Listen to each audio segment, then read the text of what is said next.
네, 창세기 32장 12절에서 32절 본문으로 이스라엘이라 부를 것이니 라는 제목으로 하나님의 말씀 나누겠습니다. 오늘 본문 서두에 보면 이제 야곱이 형 에서를 만날 준비를 단단하게 갖추고 있는 것을 보여주고 있습니다. 예물을 각별하게 구별해서 이제 준비를 하는 모습을 보여주고 있습니다. 야곱이 고향으로 돌아가려면 형 에서의 관문을 반드시 넘어야 합니다. 야곱의 믿음의 여정에 가만히 보면 유난히도 이 관계에 대한 대목이 부각되고 있다는 것을 보여주고 있습니다. 하나님께서 라반과의 관계도 풀고 고향으로 돌아가게 하시고, 그리고 나서 형 에서와의 얽힌 문제도 풀어가기를 원하셨습니다. 참 껄끄러운 일이고 부딪히기 힘든 일이지만 하나님께서는 그것을 원하셨습니다. 왜 하나님께서 이렇게 유난히도 관계에 대한 대목을 야곱이 고향 땅으로 돌아가는 길목에 이렇게 중요한 위치에 하나님께서 부각시켜 놓으셨을까? 이 대목에 대해서 우리가 질문을 가져봐야 합니다. 왜냐하면 이것이 그리스도인의 축복과 관련이 깊기 때문입니다.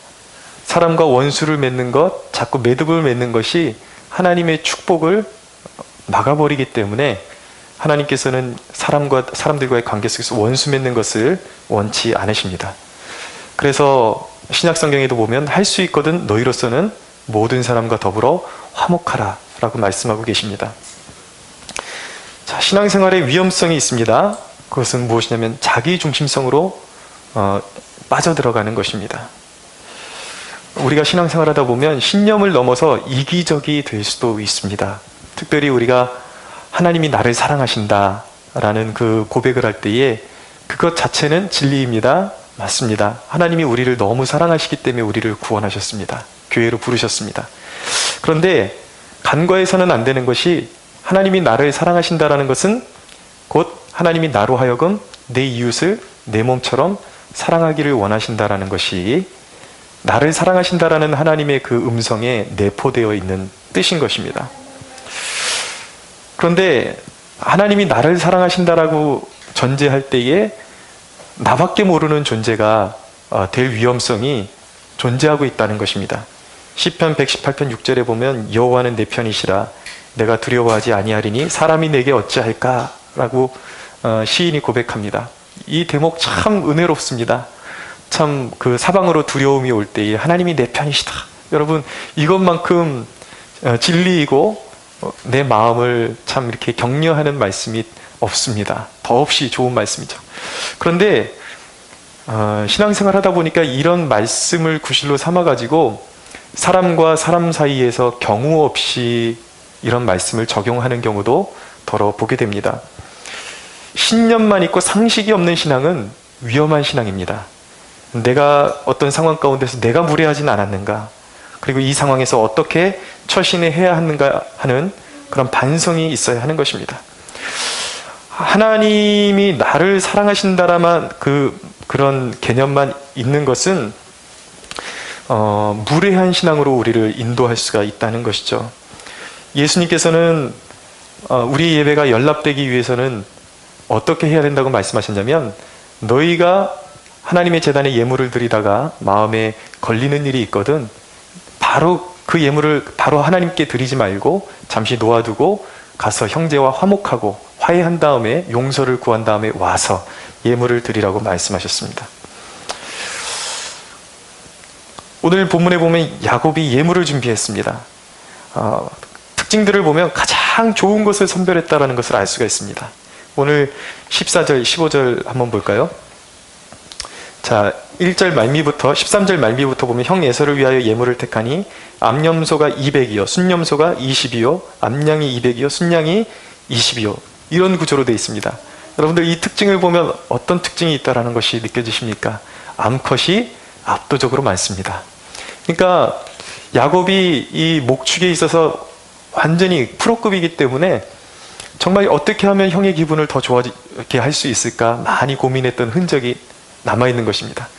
예물을 줄 때에 선별할 때 대충 선별하는 것이 아니라 가장 좋은 것들로 선별하고 또 암컷이 많아야 보탬이 될 수가 있는 것이죠. 암컷이 압도적으로 많아야 번성하고 더욱더 배가 될 수 있기 때문에 야곱이 형을 어떻게 해서든 기분을 흡족하게 만들어주기 위해서 마음을 녹이기 위해서 이렇게 정성껏 예물을 준비했다라는 것을 보여주고 있는 것입니다. 여러분, 야곱은 형과의 관계를 풀기 위해서 정말 자신이 심혈을 기울여서 예물을 준비했다라는 모습을 우리에게 보여주고 있는 것입니다. 누군가에게 잘못했다면 여러분 형식적으로 그치지 마십시오. 그리고 정성을 다해서 마음을 표현할 수 있게 되기를 원합니다. 이것이 왜 중요한지 아십니까? 그래야 우리의 예배가 하나님께 기쁘게 받으심이 되기 때문입니다. 그래야 하늘문이 열리기 때문입니다. 사랑하는 여러분, 모든 관계 속에서 맺히게 되는 일이 없게 되기를 축원합니다. 항상 우리가 신앙생활을 잘할 수 있는 방법은 하나님 앞에 겸비해지고 또 이웃을 향해서도 겸손해지는 것이 바로 우리의 축복의 문을 여는 열쇠임을 우리가 기억할 수 있어야겠습니다. 계속해서 보면 야곱은 예물을 적어도 3대 정도로 나누었다라는 것을 알 수가 있습니다. 왜 3대로 나누었을까? 여기는 나름대로 야곱의 작전이 있었습니다. 그것은 이제 형의 마음을 시간을 지연시켜서 어떻게 해서든 더 이렇게 풀어주려는 야곱의 그런 계산이 여기에 포함되어 있었던 것이죠. 그러나 우리가 곰곰이 말씀을 묵상해 보면 에서가 과연 이 예물들을 받고 그냥 마냥 좋으리라고 그렇게 기대할 수 있을까? 그런 질문을 던져보았을 때에 낙관적으로만 생각할 수가 없다는 사실을 발견하게 됩니다. 왜입니까? 에서는 이미 많은 성장을 이루었습니다. 부족한 것이 없어요. 그에게 문제는 무엇이냐면 물질의 문제가 아니라 상한 감정의 문제였습니다. 야곱이 자기의 축복을 빼앗아갔죠. 2번이나 속였습니다. 마음에 앙금이 남아 있습니다. 심한 상처가 남아 있습니다. 그것은 단순히 예물로서, 물질로서 돌려받을 수 없는 상처예요. 그렇기 때문에 오히려 잘못하다가는 그 물질이 오히려 야곱의 그 에서의 그 마음에 화를 더 북돋을 수 있는 그런 어떤 매개체가 될 수도 있다라는 것을 우리가 생각할 수가 있어야 합니다. 물질로 단순하게 마음이 녹을 수 있는 상황이 아니었다는 것입니다. 삶에는 인간적인 방법으로 시간을 지연시킨다고 될 일이 아닌 일들이 분명히 존재하고 있습니다. 여러분, 특별히 죄의 문제가 그렇습니다. 그리고 죽음의 문제가 그렇습니다. 단순히 시간을 자꾸 뒤로 미룬다고 해서 해결될 문제가 아닙니다. 죄는 반드시 사망을 낳고 사망은 심판을 가져오게 되어 있습니다. 태어나는 데는 순서가 있을지 몰라도 죽음에는 순서가 없는 법입니다. 여러분, 하나님의 얼굴을 피해 다니려 하면 안 되고 하나님을 직면할 준비를 지금부터 부지런히 하셔야 합니다. 누구나 하나님의 심판대 앞에 서게 될 것입니다.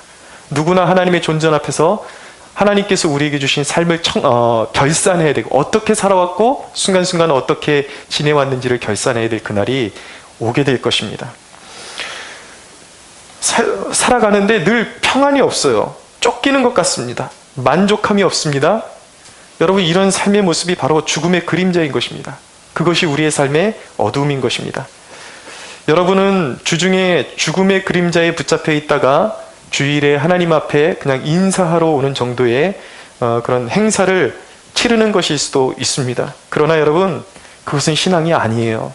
주중에는 죽음의 그림자 앞에 두려워하고 하나님을 떠나서 살다가 하나님 없이 살다가 그렇게 어둠의 그림자 가운데서 살아가다가 교회에 와서 종교적인 방편으로 하나의 마음의 위안을 위해서 주일 예배를 드리는 것은 자신의 삶의 신앙에 아무런 도움이 되지를 못합니다. 그것은 신앙이 아니에요. 신앙이라는 것은 24시간 예수님과 동행하는 것입니다. 사람들은 스스로에게 좋은 기회가 많다고 생각하는 경향이 있습니다. 그래서 가장 중요한 일, 하나님을 섬기고 하나님을 위해서 살아야 하는 일을 자꾸 뒤로 미루는 경향이 있습니다. 나에게는 그날이 꼭 오지 않을 것처럼 자꾸 일을 중심으로 살아가고, 일이 생기고 어떤 만남이 있고 돈에 연루된 문제면 과감하게 하나님을 섬기는 일도 다 접어두고 일을 먼저 추구하고 세상으로 나아가는 그런 사람들이 있습니다. 그러나 여러분, 결코 그런다고 해서 하나님을 만나는 날이 미뤄지는 것이 아닙니다. 하나님을 만나는 날은 어김없이 우리에게 가까이 오고 있다는 사실을 기억하십시오. 초등학교 때 방학 숙제가 차일피일 미루면서 우리 탐구 생활이라는 것이 있었거든요. 그러면 미루다가 이제 방학이 끝날 때쯤 가면 이제 하면 되겠지 그러고 미루는 거예요. 마치 개학이 안 올 것처럼 그렇게 미루지만 개학은 반드시 오게 되어 있습니다. 우리가 인생의 가장 중요한 일을 자꾸 뒤로 미루다가 하나님을 대면할 때 우리가, 여러분, 하나님 앞에 드릴 열매가 있습니까? 무엇을 여러분들의 삶의 열매로 만들어가고 계십니까? 맺고 계십니까? 하나님 앞에 여러분들이 섰을 때에 정말 빈약하고 부끄러운 모습으로 그런 삶을 살아가고 있지는 않은지 우리가 반성하고 회개에 이를 수가 있어야겠습니다. 여러분, 우리가 하루하루를 정말 귀히 여길 줄 알아야겠습니다. 그리고 지금 해야 될 일을 뒤로 미루지 않게 되기를 원합니다. BY라는 가수가 있습니다. 랩을 하는 친구인데, 저도 이렇게 연예계에 대해서는 잘 모르는데 이렇게 간혹 가다 보면 그래도 이제 숨쉬고 살아가니까 바깥 소식이 저에게도 들려옵니다. 근데 최근 연예계를 보면은 참 연예인들에게 하나님이 특별한 기름 부으심을 주시는 것 같다라는 느낌을 갖게 될 때가 있습니다. 너무 잘 믿고 도전이 되게 그렇게 믿는 연예인들이 속속들이 이렇게 이제 부각되기 시작하는 모습을 보이고 있습니다. 그 중에 한 명이 BY라는 친구예요. 쉽게 얘기해서 CCM이라고 해서 교회 안에서 활동하는 친구가 아니라 세상 무대에서 활동하는 친구인데, 그 세상 무대에서도 가장 탑 클래스로 이렇게 인정받고 있는 친구입니다. 근데 이 친구의 그 랩을 보면 참 독특한 게, 사람들이 기독교적인 가사가 그 가사에 담겨 있으면 굉장히 싫어하고 개독교라 그러고 막 악플을 달아대고 그러는데, 이 친구 랩은 아주 정말 그 직선적이고 노골적인 그런 신앙의 메시지를 담고 있는데도 사람들이 열광하고 있다라는 것입니다. 근데 이 친구의 그 하나의 그 랩의 가사를 보니까 너무 제 마음에 이렇게 좀 와닿는 부분이 있어서 제가 여러분들에게 좀 소개해 드리려고 합니다. 그 가사의 내용에 보면, 시간은 가지 틱톡, 이 틱톡이라는 것이 똑딱을 이제 영어로 표현한 겁니다. 시간은 가지 틱톡, 그 시간 속에서 기도로 나는 매일 손을 모으고 하늘로 부르짖어. 의심 대신에 확신을, 두려울 땐 담대히 늘 나에게 머물도록 내가 나약한 내 자신을 의지하는 것이 아닌 아버지 당신을 의지하기에 날 세우소서. 나는 아직까진 너무도 미비하기에, 그러나 미비한 만큼 창대하는 것을 믿지. 언제나 지금은 먼 미래지만 오늘이 되겠지. 언젠가 모든 것을 당연히 여기지 않아. 내가 여태 지나온 거리 위 많은 발걸음이 나를 만들었고, 하루 종일 빛나는 내 삶을 주신 주와 함께 내 한계를 부셔버릴 그날을 아름답게 맞이하기 위해서 바로 지금 여기에 서 있지. 나는 내 삶은 바로 신이 만들 예술작품의 피처링, 나의 불완전함을 사용하는 창조주의 심포니, 나로 인해서 쓰여지는 위대한 히스토리. 어쩌면 이 모든 건 내 이야기가 아닌 대문자로 his story라고 그렇게 표현을 했습니다. 시간 위에 나를 던져 시계가 멈춰도 가는 시간 위에, 이렇게 고백하고 있습니다. 이 친구의 그 가사의 내용에 보면은 그 부모님이 아마 이렇게 잘 믿는 그리스도인이었던 것 같아요. 시간을 아끼라, 세월을 아끼라는 교훈을 끊임없이 줬다라는 거예요. 근데 이 뮤직비디오를 보면은 그 인상에 남는 것이 무엇이냐면, 그 소년 시절에 그 많은 친구들하고 둘러싸여 있는데, 많은 친구들이 이제 막 술 취하고 방탕하고 막 이렇게 향락을 즐기는 모습들이 주위에 이렇게 펼쳐집니다.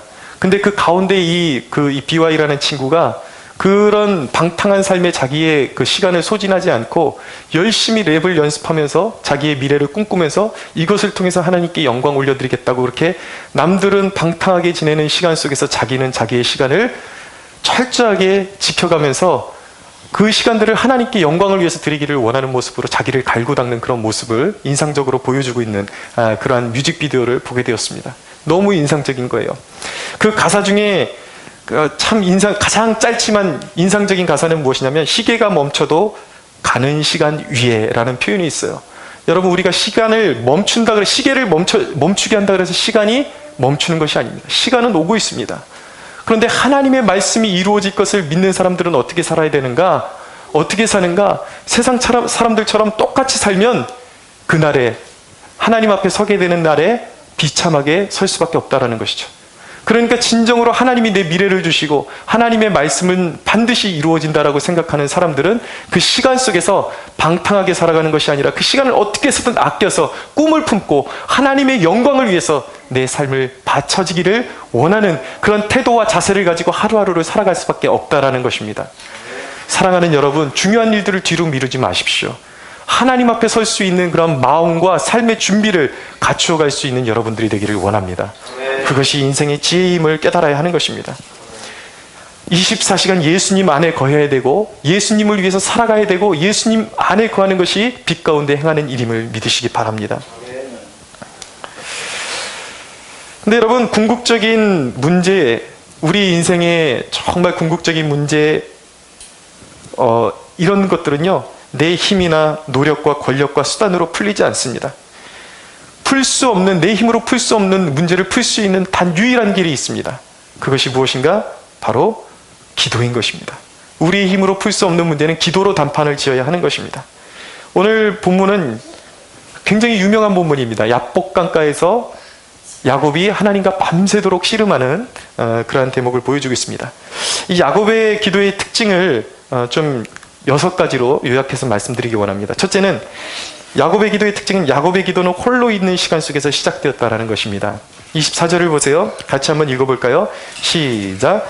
야곱은 홀로 남았더니 어떤 사람이 날이 새도록 야곱과 씨름하다가.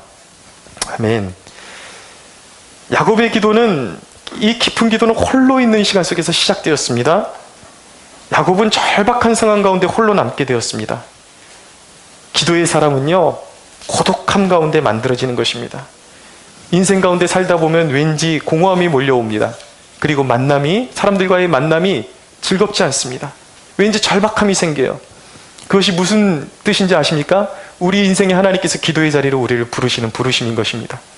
제 인생의 기도의 그 기도의 습관도 바로 이렇게 시작되었습니다. 살아가는데 친구들이 제 곁을 떠나가기 시작했습니다. 건강을 잃었어요. 다리를 잃어버렸습니다. 그런 상황 가운데서 세상 그 무엇도 내가 믿을 수 있는 것이 아무것도 없다라는 것을 깨닫게 되고 결국 하나님만이 내 삶의 의지처라는 것을 깨닫게 되었습니다. 그것을 깨닫기 시작했을 때 그것이 제 삶의 기도의 자리로의 부르심이었고, 그 이후로부터는 정말 하나님을 의지하지 않고는 살아갈 수 없는 그런 존재가 된 것입니다. 여러분, 외로움과 고독, 우리의 삶의 문제는 기도의 자리로 부르시는 하나님의 부르심임을 기억하시기 바랍니다. 이 기도의 두 번째 특징은 무엇이냐면, 날이 새도록 야곱이 씨름했다라는 것입니다. 하나님과 씨름했다라는 것입니다. 여기서 기도에 대한 2가지 중요한 자세를 우리에게 말씀해주고 있습니다. 한 가지는 무엇이냐면, 야곱의 기도는 집요한 기도였다라는 것입니다. 날이 새도록 하나님을 붙들고 그가 기도했다는 것이죠. 주님은 말씀하셨습니다. 구하라, 찾으라, 두드리라. 구하라 그리하면 구해질 것이요. 두드리라 그리하면 찾아낼 것이요.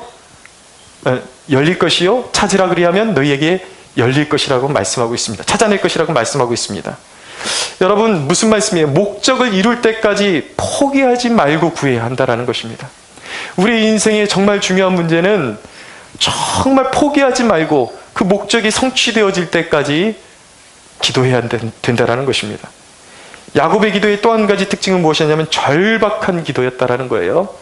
그것을 뭐라고 말씀하고 있냐면, 야곱이 씨름했다라고 표현하고 있어요. 씨름은 무엇입니까, 여러분? 엉키는 것이에요. 굉장한 힘이 소모되는 것입니다. 여러분, 기도에 있어서 중요한 것이 무엇입니까? 세련된 용어보다 훨씬 더 중요한 것이 간절한 마음인 것입니다. 간절함인 것입니다. 기도에는 간절함이 있어야 하는 것입니다. 하나님과 인생에 여러분 풀리지 않는 문제가 있을 때에 하나님과 몸을 부딪히면서 하나님과 씨름해야 하는 것입니다. 사랑하는 여러분, 부르짖어서 기도하십시오.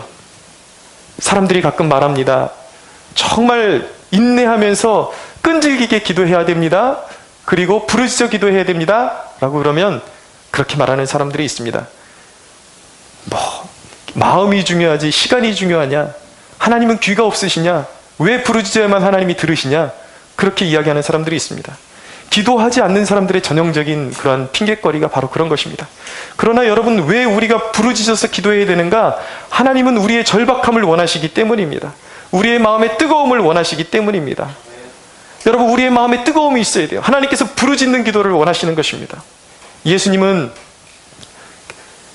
거리를 지나가고 계실 때에 한 소경이, 바디메오라는 소경이, 다윗의 자손이여 나를 기억하소서, 나를 고쳐주소서 라고 부르짖었을 때에 주위에 있는 사람들은 조용하라고 꾸짖었습니다. 그런데 그를 주목하시는 한 분이 계셨으니 그분이 바로 예수님이셨습니다. 모든 사람들이 미온적으로 주님을 대할 때에 한 사람은 주님의 은총을 구하면서 부르짖어 구했습니다. 사람들이 말려도, 그렇게 하지 말라고 해도 그는 끝까지 주님 앞에 은총을 구하면서 주님, 나를 좀 구원해 주십시오, 내 눈을 뜨게 해 주십시오 라고 부르짖었던 것입니다. 그런데 그 음성에, 그 바디메오의 부르짖음에 예수님께서 길을 가시다가 멈춰 서십니다. 그리고 오히려 그를 타박하는 사람들을 저지시키시고 그를 내게로 데려오라고 말씀하십니다. 그리고 그의 눈에 손을 얹으시고 그를 고쳐주셨습니다. 사랑하는 여러분, 부르짖는 기도, 절박함을 가지고 주님 앞에 전심을 다해서 부르짖는 기도는 주님의 발걸음을 멈추게 하는 능력이 있음을 믿으시기 바랍니다. 그 기도를 원하신다라는 거예요. 여러분, 우리의 인생의 그 절박한 중에 주님을 향한 절박함이 없다면 여러분, 무슨 소망을 가지고 살아가시려고 하십니까? 주님을 향해서 부르짖어야 하는 것입니다.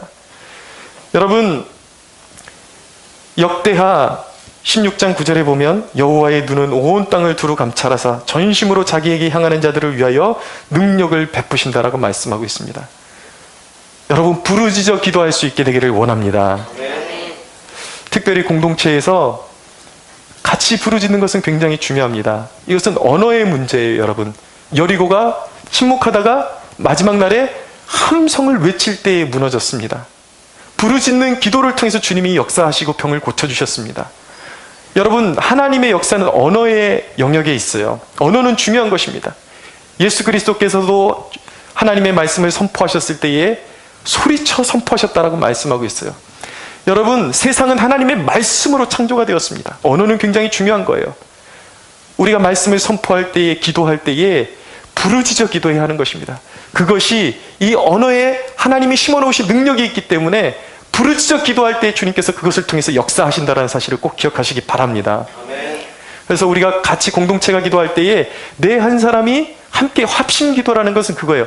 마음을 합한다. 합심해서 정말 내 한 사람이 잘 안 될지라도 내 목소리를 함께 내줌으로 인해서 기둥 하나를 지탱해 주는 것이죠. 그러므로 인해서 우리 기도가 더욱더 강력해지는 것입니다.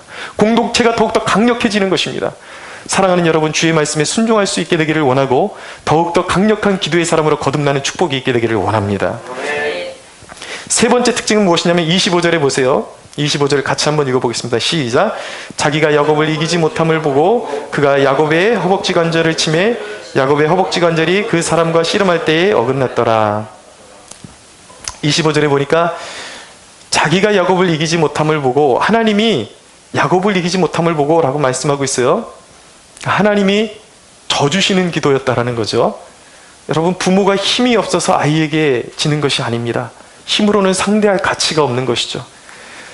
이게 바로 혈연의 힘인 것입니다. 왜 하나님께서 우리의 기도에 귀를 기울이십니까? 우리의 간구에 귀를 기울이십니까? 우리가 죄인 되었을 때에 우리를 부르시고 주님께서 주님의 그 보혈의 은혜로 우리를 구원하신 것입니다. 자녀 삼아 주신 것입니다. 이것이 바로 자녀의 권세예요. 여러분, 하나님을 어떻게 생각하십니까? 여러분, 하나님을 그냥 일방적으로 말씀하시고 복종을 원하시는 그런 독재자 수준으로 하나님을 알고 계시진 않으십니까? 그러나 성경이 말씀하시는 하나님은 우리의 신음소리에 귀를 기울이시고 우리와 대화하기를 원하신다라는 것입니다. 대화하기를 원하시는 하나님. 기도는 대화예요. 하나님께서 우리의 간청에 귀를 기울이시고 우리의 의견을 존중하신다라는 것을 꼭 기억할 수 있기를 원합니다. 이스라엘이 그 모세가 하나님 앞에 율법을 받기 위해서, 계명을 받기 위해서 올라갔을 때에 금신상을 만들고 송아지 운상을 만들고 부패했습니다. 그때에 하나님께서 노하셔가지고 이스라엘 전체를 다 쓸어버리겠다. 멸망시켜버리겠다. 그러니까 모세가 중재하고 나서면서 하나님께 뭐라고 하나님을 중재하냐면, 하나님께 아뢰냐면, 하나님 그러지 마십시오. 만약에 하나님께서 이스라엘 백성들이 좀 잘못했다고 그렇게 멸망시켜버리시면 저 애굽 사람들이 하나님을 욕할 것입니다. 뭐라고 욕할 것인가?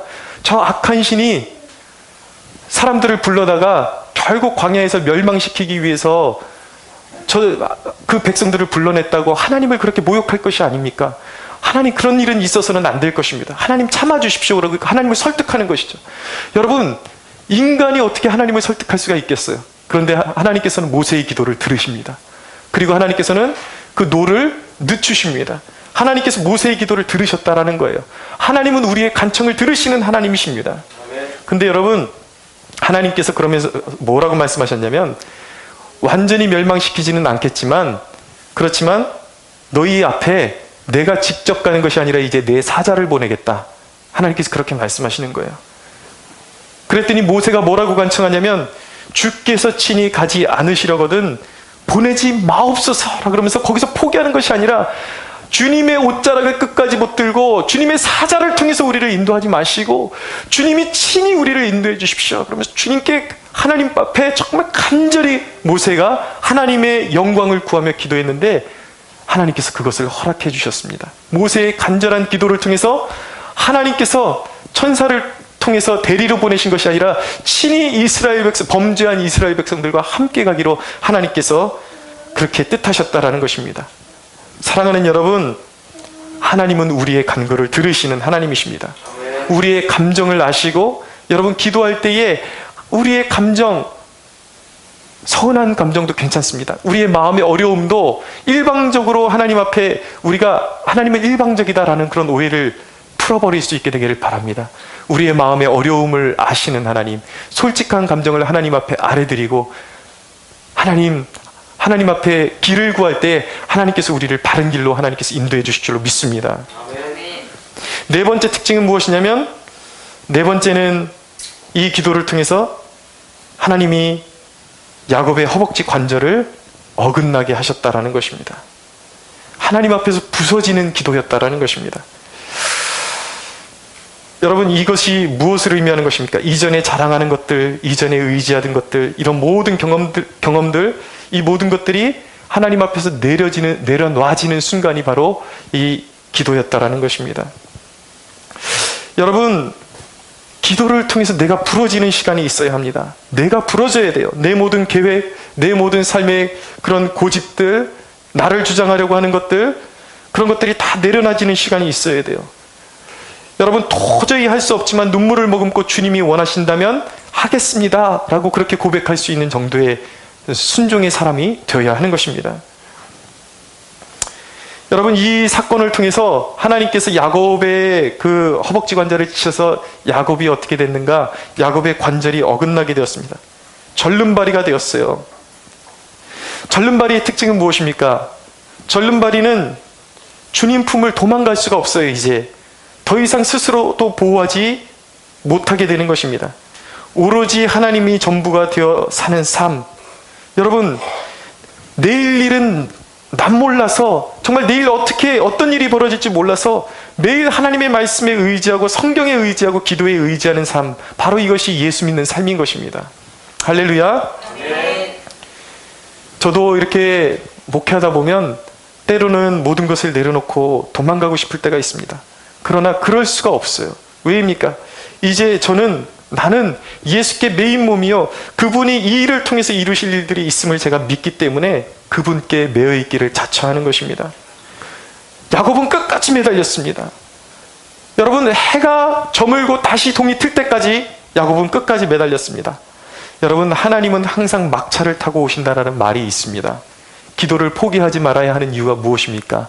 포기하지 않고 기도하면 하나님의 때가 다가올 것이고 하나님의 때에 반드시 하나님의 역사는 이루어지기 때문입니다. 하나님은 기도를 통해서 우리의 믿음을 보시는 거예요. 인내를 보시는 것입니다.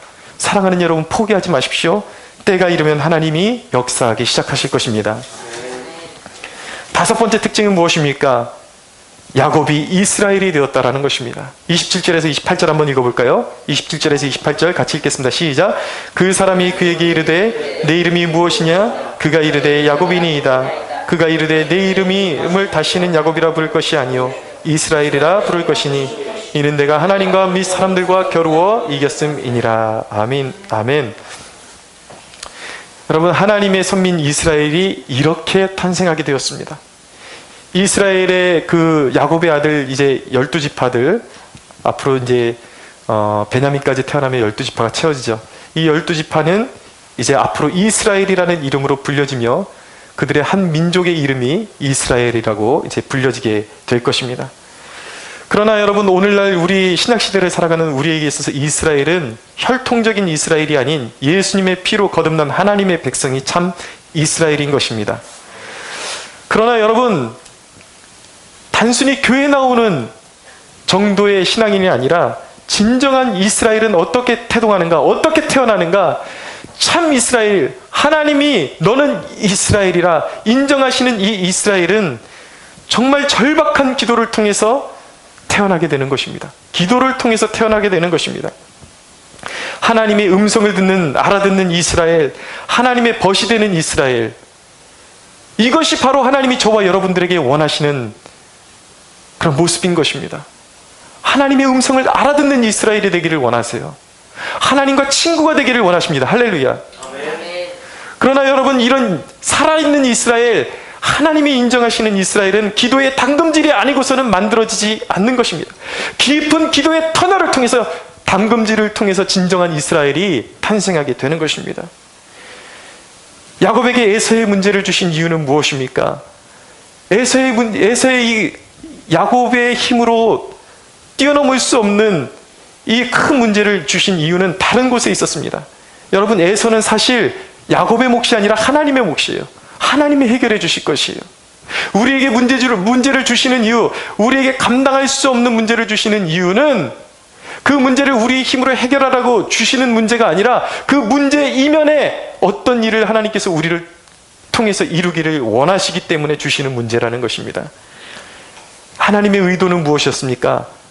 에서를 통해서 하나님께서 야곱을 하나님의 사람 이스라엘로 만드시기 위해서 그 문제를 허락하신 것입니다.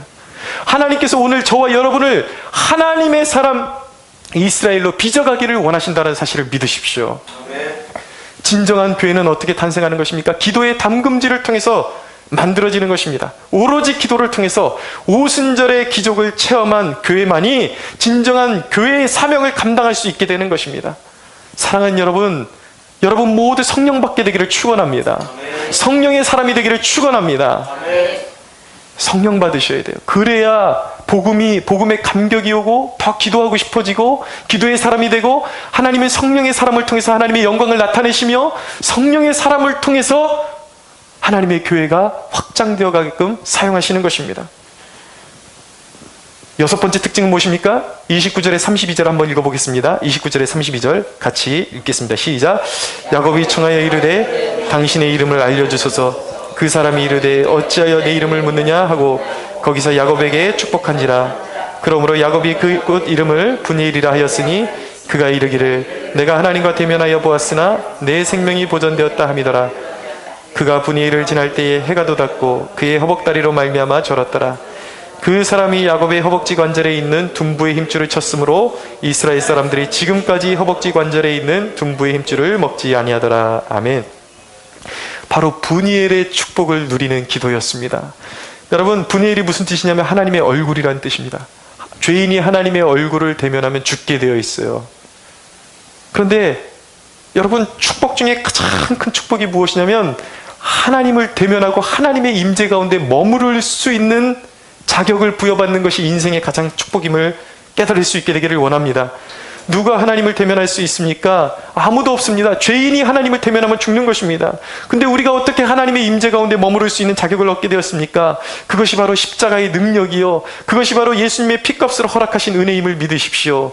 은혜는 공짜지만 그것은 값싼 것이 아닙니다. 가장 비싼 것, 그 무엇으로 또 치를 수 없는 가장 비싼 것을 하나님께서 우리의 죄값을 대신 치르시고 우리를 은혜로 사신 것이요 하나님을 대면할 수 있는, 하나님의 임재 가운데 머무를 수 있는 하나님의 사람으로 우리를 부르셨다는 사실을 기억하십시오. 31절을 보세요. 그가 분이엘을 지날 때 해가 돋았고 그의 허벅 다리로 말미암아 절았더라 라고 말씀합니다. 해가 돋았습니다. 그가 허벅 다리로 말미암아 절게 되었습니다. 여러분, 그의 인생 가운데 새날을 맞이했다라는 것입니다. 언뜻 보기에는 이제 다리가 절게 되었으니까 불행한 것 같지만 아니에요. 이제는 하나님이 그의 전부가 되었고 그에게 새날을 맞이했습니다. 새날이 다가왔습니다. 이전과는 다른 야곱이 된 것입니다. 여러분, 이제는 하나님의 권능으로, 하나님의 은혜 가운데, 하나님의 축복만으로 살아가는 진정한 하나님의 이스라엘이 된 것입니다. 그런즉 누구든지 그리스도 안에 있으면 새로운 피조물이라. 이전 것은 지나갔으니 보라 새 것이 되었도다. 여러분, 새 사람은 어떤 사람입니까? 새 사람은 예수와 동행하는 사람입니다. 세상 자랑이 사라진 사람이에요. 세상의 의지처는 다 사라지고 오직 죽은 자를 살리신 하나님 한 분만을 의지해서 사는 사람이 바로 그리스도 안에서 새롭게 태어난 하나님의 이스라엘인 것입니다. 여러분, 28절을 보세요. 28절에 보면 끝에 보세요. 이는 내가 하나님과 및 사람들과 겨루어 이겼음이니라 라고 말씀하고 있습니다. 사람이 어떻게 하나님을 이깁니까? 하나님의 자녀이기 때문에 가능한 것입니다. 하나님이 우리를 왜 기도의 사람으로 부르십니까? 이김을 주시기 위해서 부르시는 것입니다. 할렐루야. 네. 여러분, 기도하면 하나님께서 우리의 삶 가운데 거룩한 뜻을 이루어 주십니다.